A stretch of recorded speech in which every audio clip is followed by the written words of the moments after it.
those, and including our appeal for help, as we build our own capacity and funds to help the kids, if we welcome everybody who would want to help us, whether it is financial or non-financial. Right now, following our experience with our cancer fund, which we were able to do successfully our public campaigns and community mobilization, also with your help. Kaya nga, hindi rin naman kilala na tayo eh. I intend and plan to come up with a counterpart heart fund for these patients. In fact, ang nagsuporta ng ibang mga pondo for these patients came from our own donors fund.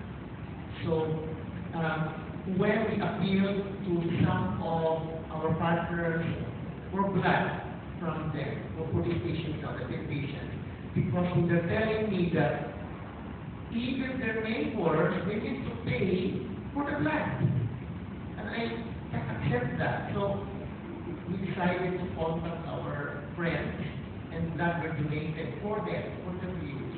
And I really believe that as you help us, tell the public that it is a gift of life, gift of a bright future for them. Because it could really be normal to go back to school and study and graduate and work and have families of their own. The contribution will go a long way.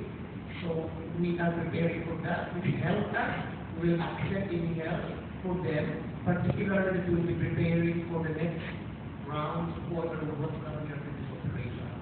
So, pakitulong po sa amin dahil kami po yung mag-organize